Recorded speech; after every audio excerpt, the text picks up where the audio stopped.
Con Alessandro Copisti, allenatore dello Scagnano. Allora, mister, che partita è stata questa sera contro il Roller Bassano? Ma una gran bella partita dove le due squadre hanno giocato correttamente, hanno provato a giocare a hockey e vincere tutti e due. Quindi secondo me è una bella partita che era da vedere per un pubblico anche più numeroso. Ecco, mister, questa sera a voi mi mancava Denite per quello che è successo la settimana scorsa. Ma non è un problema, cioè noi abbiamo giocato tutta la Coppa Italia senza Denite, quindi cioè, la squadra è abituata a giocare con questi.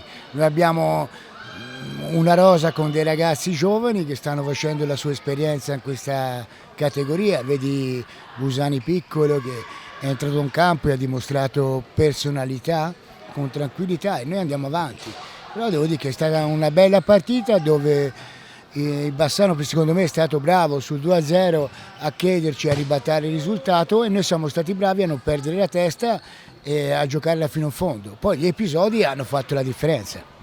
L'ultima cosa, le chiedo mister, cos'è l'obiettivo per lo Scandiano in questo campionato di A2? Ma noi non ci nascondiamo dietro a niente, noi sappiamo che non siamo la squadra più forte, però noi vogliamo vincere, questa è la differenza.